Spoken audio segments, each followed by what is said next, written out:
Salut les potos, bien ou quoi? Comme beaucoup de personnes, Death Note est mon manga préféré depuis que je l'ai découvert, et comme beaucoup de personnes aussi, je n'ai pas aimé la deuxième partie du manga.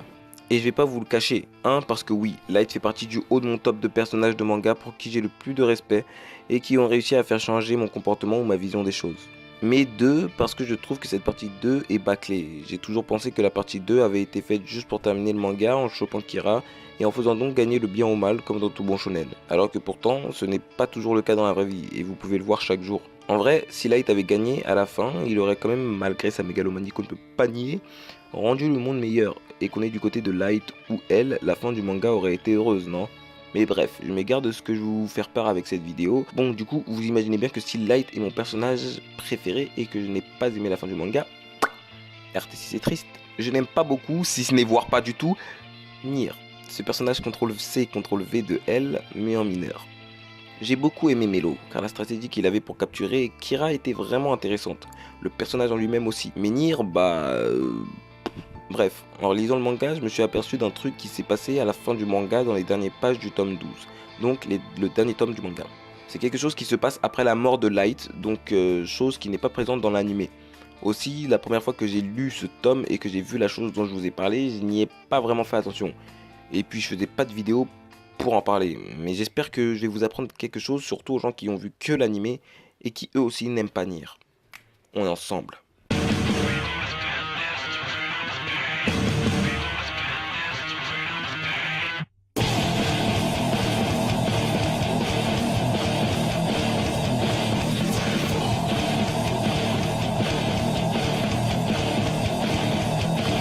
Ok, bon alors ça va peut-être être brouillon, mais je vais essayer d'être le plus clair possible.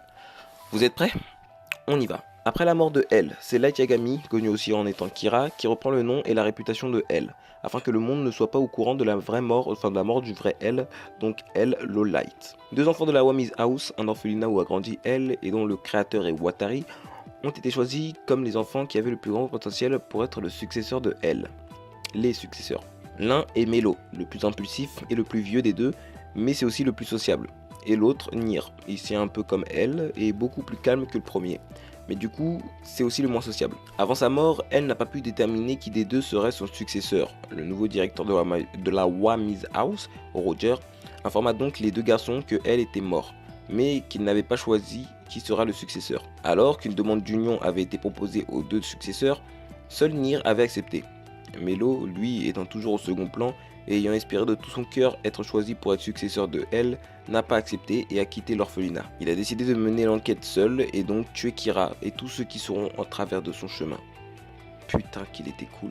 Bref, tout ça pour dire que du coup c'est Nier qui a été choisi comme réel successeur de Elle et qui, avec l'aide du FBI, fonde la SPK, un organisme d'action indépendant de elle. Mais malgré l'aide du FBI, que tout son entourage le considère comme le successeur de elle, même l'aide du président des États-Unis, celui est le seul qui peut réellement parler avec le nom ou la lettre L, c'est Light Yagami.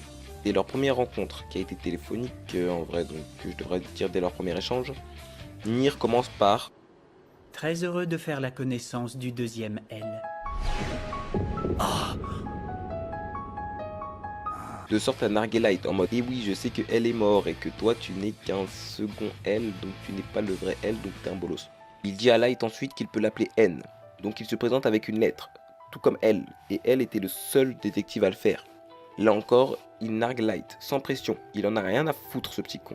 Quand j'ai vu ça, j'espérais juste le moment où Light allait le fumer. Mais malheureusement, RT6 c'est triste. Toute cette rencontre et cet échange se passe pendant que Melo a kidnappé Sayu, la sœur de Light, afin que le chef de la police japonaise, Soichiro Yagami, le père de Light et Sayu, lui remettent le Death Note. Et même pendant l'opération, il continue de narguer Light. Tu sais, comme les enfants jaloux, le genre de gosses qui sont pas pris dans l'équipe de foot parce qu'ils sont nazes de fou. Et quand t'es sur le terrain, ça sort des T'es sérieux, tu le laisses passer là? Waouh, wesh, cadre ton tir au moins. Bannir, c'est exactement ça. Et donc peut-être là tu vois où je veux en venir. De mon point de vue, Nier a été jaloux. Jaloux que c'est une autre personne qui ait le titre de L, et pas lui, malgré qu'il a été reconnu successeur de L. Et donc du coup, il allait tout faire, tout, pour capturer Kira.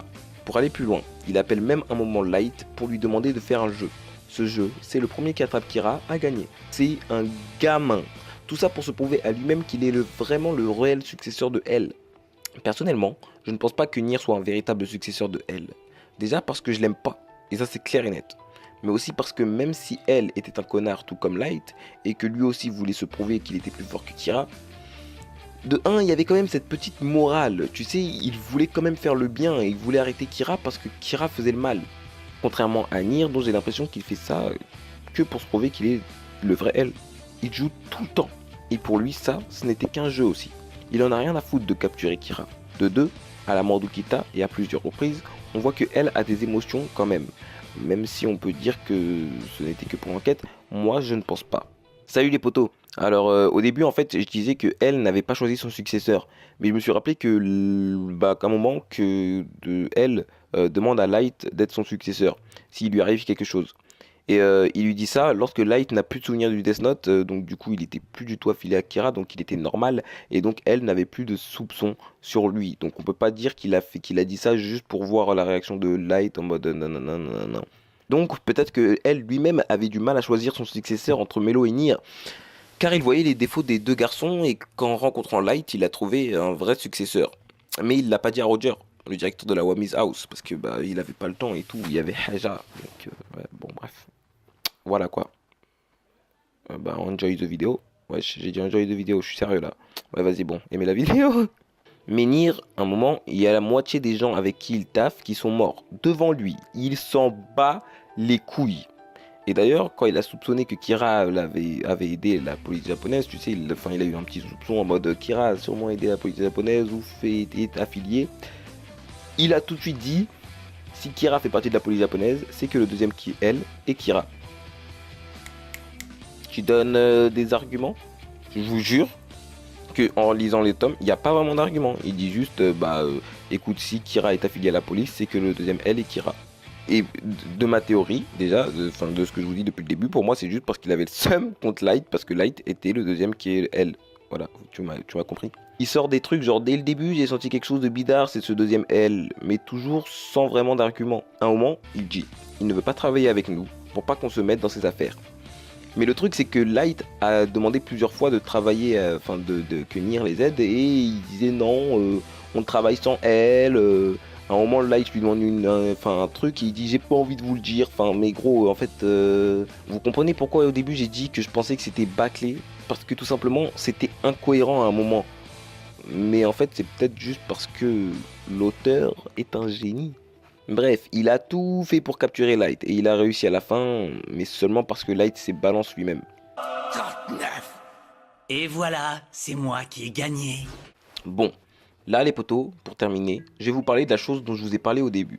C'est une théorie qu'évoque Matsuda à la fin du manga, après la mort de Light, enfin un an après la mort de Light, et quand Nier est enfin devenu elle, bravo enculé, t'as réussi. Et d'après cette théorie, Nier a tué Mikami. Si la théorie est exacte, Mikami est mort à la suite d'une crise de folie 10 jours après avoir été mis en prison. On apprend aussi que le cahier que Mikami avait apporté était un faux.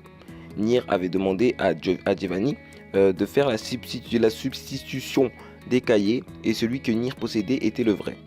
Il est évident que Nier avait écrit dans le vrai cahier, que Mikami ne douterait jamais de l'authenticité de son cahier, qu'il viendrait au Yellow Box le 28 janvier à 13h30 et qu'il mourrait 10 jours plus tard, à la suite d'une crise de folie. Nier a reconnu lui-même que Mikami était intelligent et il a dû penser que Light dirait à Mikami de tester le cahier avant de venir. Enfin, c'est évident quand tu connais Light Yagami. Alors, pour éviter que Mikami ne le fasse, Nier a dû écrire quelque chose dans le cahier. Ainsi, Mikami ne découvrait pas que le cahier était faux, et Nier pouvait limiter les actions de Mikami. Hideki là, il lui dit que même si la théorie s'avère vraie, il n'y a plus de preuves maintenant qu'il n'y a plus de cahier. Et ce qui du coup est un argument en faveur de cette théorie. Quand Ryuk a confirmé à Nier que la règle des 13 jours était fausse et que si le cahier était brûlé, les personnes l'ayant utilisé ne mourraient pas, Nier les a aussitôt brûlés. Il a détruit la preuve qu'il avait écrit quelque chose sur Mikami dans ce cahier. Quelqu'un de normal aurait eu trop peur de brûler les cahiers. Il parle ensuite de Melo, etc. pour au final que Ide lui dise que c'est peut-être ce que voudrait Matsuda, parce qu'il aimait bien Light. Mais avec ce que j'ai dit au début de cette théorie, elle peut être vraie à 100%. Et surtout, je ne pense pas que le scénariste de Death Note qui est Takeshi Obata, ou Tsukumi Oba, putain, Oh merde. Bref, en tout cas, je pense pas que le scénariste de Death Note, avec le chef-d'œuvre qu'il a fait, a mis cette théorie à la fin comme ça, tu vois, en mode ouais, non, je la mets parce que non. S'il a mis ça, c'est que forcément, mis ça, bah, putain, pourquoi je rigole? Bref, s'il a mis cette théorie, c'est sûrement parce que elle s'avère vraie. Nier était prête à tout pour gagner, comme Light et Melo. Mais est-ce que elle, lui, aurait tué pour savoir si Light était Kira? Je pense pas. Bref, les potos, j'espère réellement que ça vous a plu parce que cette théorie me tient énormément à cœur étant donné ma haine contre Nier. Vous pouvez débattre en commentaire sur cette théorie et je veux préciser que même si Light a une place dans mon cœur, elle aussi, et pendant la première partie du manga, je n'étais pour aucun des deux. J'étais plus comme Ryuk, je voulais voir qui allait gagner ce duel.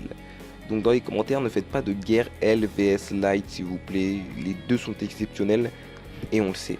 Mais s'il y a des teams Nier par contre, bah vous pouvez faire tout ce que vous voulez gros contre eux, j'en ai rien à cirer. Bref les potos, on se capte plus tard, Jana.